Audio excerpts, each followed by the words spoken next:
Christmas is supposed to be a season of warmth, family, and peace, but history holds a far darker side to the holiday that rarely gets talked about. Beneath the twinkling lights and cheerful carols are stories so shocking, so unsettling, they feel almost unreal. Today, we're diving into the 5 most disturbing Christmas deaths ever, stories that will make you see the holiday season in a completely different light. Days after a man dressed as Santa Claus murdered 9 people at his ex-in-law's Christmas party, comes word he may have even planned for more victims. In Covina, California, on December 24, 2008, a sense of safety was shattered in one of the most chilling ways imaginable, because the horror didn't arrive in the dark. It knocked on the door, dressed as Santa Claus. Just before 11:30 p.m., a man in a red suit pulled up to a quiet family home where relatives were gathered for a Christmas Eve celebration. Music played. Conversations overlapped. No one inside could have imagined what was about to happen. When the door opened, an 8-year-old girl stood there, likely expecting a smile, maybe a joke, maybe a surprise. Instead, the man raised a gun and fired. Chaos exploded instantly. Screams cut through the house as guests ran in every direction, trying to escape bullets ripping through walls and bodies. The man didn't hesitate. He fired again and again, moving through the home with purpose. Then, as if the gunfire wasn't enough, he unwrapped what looked like a Christmas gift, a large package brought for the party, and turned it into a weapon. Inside was a homemade incendiary device. Fuel sprayed across furniture, floors, and walls. Flames erupted. The house became a trap. Some victims were shot. Others were overtaken by the fire. 9 members of the same family would die that night, surrounded by decorations meant to celebrate joy. 3 others survived, injured but alive, one of them managing to flee to a neighbor's house to call police and identify the attacker. By the time firefighters arrived, the home was engulfed. The heat was so intense that it took hours to extinguish the blaze. The bodies inside were burned beyond recognition. The man in the Santa suit fled the scene, badly burned himself by the fire he had started. His name was Bruce Jeffrey Pardo. He was 45 years old. A week earlier, his divorce had been finalized. Investigators would later say this wasn't a spontaneous act of rage. It was carefully planned. Pardo had rented multiple vehicles. He carried cash strapped to his body. He had maps, supplies, and even a plane ticket for Christmas morning, suggesting he intended to escape and disappear. But the injuries he suffered during the attack changed everything. After discarding the Santa costume, he drove to his brother's home. In the early hours of Christmas Day, police found him dead inside from a self-inflicted gunshot wound. Toxicology reports later revealed cocaine in his system. As investigators dug deeper, the disturbing details kept coming. His abandoned rental car contained the Santa suit rigged with a booby trap. Moving it would have ignited a fire and set off hundreds of rounds of ammunition. At his own home, police discovered weapons, fuel containers, and materials described as a virtual bomb-making factory. What looked like a family annihilation was also the end result of obsession, resentment, and meticulous preparation. The victims were not strangers. They were parents, siblings, a teenage nephew, a former wife, and an entire family wiped out during what should have been one of the happiest nights of the year. Many of them never had a chance to run. Their names would later be read aloud in news reports, but on that night, they were simply people celebrating Christmas together. What made the Covina massacre especially haunting wasn't just the scale of the violence. It was the symbolism. Santa Claus, the universal image of generosity, innocence, and joy, was turned into a disguise for murder. Ever since, the story has lingered in the public consciousness as a reminder that evil doesn't always look like a monster. Sometimes it wears a smile, carries a gift, and waits patiently for the door to open. For the survivors, for the families left behind, and for a nation watching in disbelief, Christmas would never feel the same again. And every year, when the lights go up and the music starts to play, the memory of that night in Covina returns, a reminder that even the most sacred moments can be shattered in an instant. Christmas night in Luoyang was supposed to be loud, warm and alive. Music pulsed through a crowded nightclub high inside the Dongdu commercial building as hundreds of people packed together to celebrate a holiday that symbolized joy and togetherness. Laughter echoed, drinks were raised, and no one imagined that the building around them was already turning into a trap. Far below the dance floor, sparks from illegal welding work slipped through a small opening in a metal plate and landed on stacked fabrics and wooden goods. No alarms sounded, no sprinklers activated. The fire didn't explode into chaos right away. It crept, feeding quietly, filling stairwells with invisible poison. Workers on lower floors noticed smoke, then panic, and evacuated themselves. Upstairs, the party continued. No one warned the people dancing. No one unlocked the exits. By the time the music stopped, it was already too late. Thick, toxic smoke raced upward like a living thing, pushed by heat and sealed stairwells that acted like chimneys. The lights went out. Darkness swallowed the room. People rushed toward doors that wouldn't open, gates that were locked, stairwells that led nowhere. Some collapsed where they stood. Others piled against exits, gasping for air that no longer existed. Within minutes, the nightclub was overwhelmed. The heat soared. The smoke burned lungs, stole oxygen, and silenced hundreds of voices almost instantly. Firefighters arrived to a nightmare that stretched past midnight. When the flames were finally controlled, the truth became impossible to ignore. 309 people were dead. Almost all of them had never been burned. They had suffocated, trapped on the top floor of a building riddled with ignored warnings, broken safety systems, and doors that should never have been locked. Christmas decorations still hung in places where bodies were later found. In the aftermath, the city shut down nightclubs and officials promised accountability. But for the families, there was no relief. A celebration had turned into one of the deadliest fires in modern history. Not because of bad luck, but because safety was treated as optional. Luoyang's Christmas fire remains a haunting reminder that sometimes the most disturbing holiday tragedies don't come from violence, but from silence, neglect, and the moments when people who should have been protected were simply forgotten.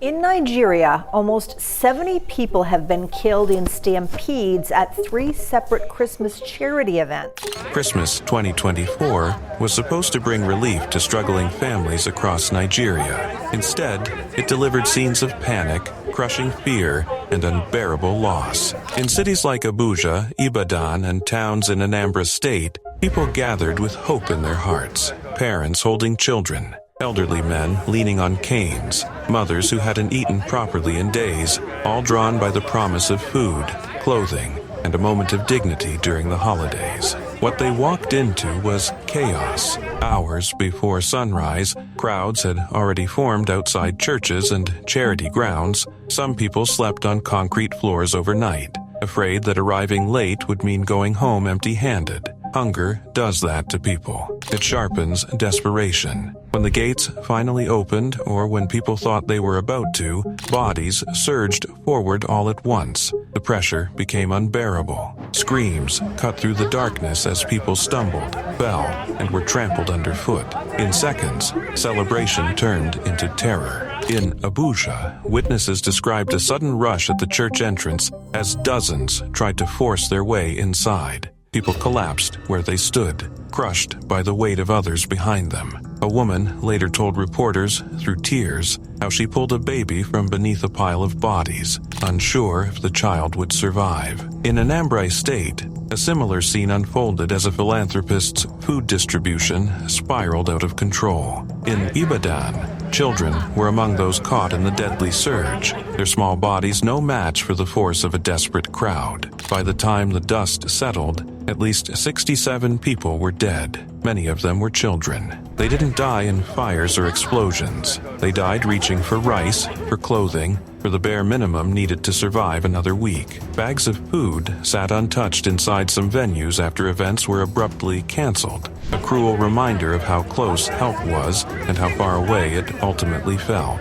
These were not random accidents. They were the consequence of a nation under crushing economic strain. Inflation has soared to levels not seen in decades. The value of the naira has collapsed. For millions of Nigerians, food has become a luxury rather than a right. When word spreads that charity is being offered, people come not out of greed, but out of necessity. As one woman sobbed on local television after the Abuja tragedy, there is hunger in this Nigeria. Every Nigerian needs food.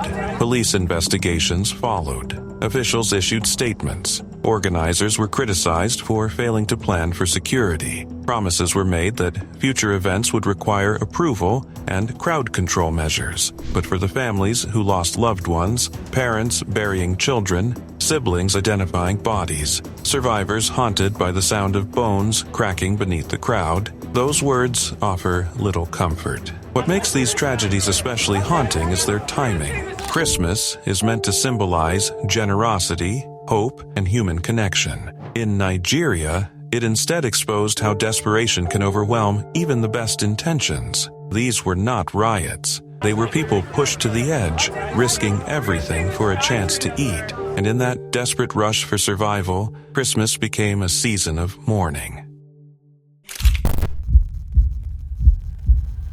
On the evening of December 20th, 2024, Magdeburg's Christmas market looked exactly the way it was supposed to. Warm golden lights draped across wooden stalls. Vendors called out cheerfully as steam rose from cups of mulled wine. Parents lingered, unhurried, believing like millions do every December that this was one of the safest places to be. A place built on tradition, comfort, and trust. That sense of safety lasted right up until it didn't. Without warning, a dark SUV burst into the heart of the market. There was no time to react, no chance to move. 1 second, people were chatting, browsing ornaments, humming along to Christmas music. The next, the sound of an engine roaring at full speed cut through the festive noise. The car slammed into the crowd, bodies colliding with metal, stalls splintering apart, people screaming as they were thrown to the ground. What followed was pure chaos. Screams replaced carols.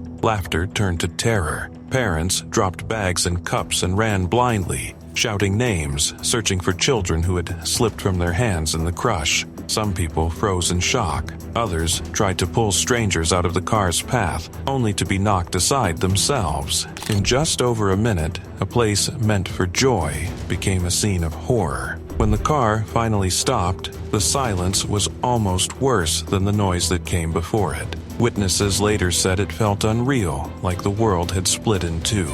Christmas lights still blinked overhead. Music still played faintly from speakers. Half-filled mugs of wine lay spilled across the pavement, staining the ground dark red. People lay motionless where they had fallen. Others cried out in pain, clutching broken limbs, blood soaking into winter coats. Shopkeepers abandoned their stalls without hesitation. Strangers dropped to their knees beside the injured, using scarves and jackets to stop bleeding. Hands shook as people tried to help, unsure of what to do but unable to do nothing. Emergency blankets appeared, wrapped tightly around bodies lying on the cold stone, some shivering from shock, others terrifyingly still. Among the dead was a 9-year-old child, a child who had come to the market expecting lights and sweets and warmth, a child whose life ended in a place designed for happiness. That single detail alone ripped through the nation's heart, transforming headlines into something far more personal. This wasn't just statistics. These were families. These were futures erased. Sirens soon filled the air as police and ambulances rushed in, blue lights flashing against the Christmas decorations. Officers pushed through stunned crowds. Paramedics worked frantically, triaging the wounded, lifting bodies onto stretchers, racing against time. By the end of the night, 6 people were dead and hundreds were injured. Many, critically, their lives forever changed in a span of seconds. Authorities would later say the attack wasn't officially classified as terrorism. Investigators debated motives, terminology, intent, but for those who were there, none of that mattered. The fear was real. The trauma was real. The loss was devastatingly real. In the days that followed, Magdeburg transformed again, this time into a place of mourning. Flowers piled up near the market, candles flickered against the winter wind. Stuffed animals and handwritten notes appeared, some from children, some from parents who couldn't stop imagining the unthinkable. Messages read simply,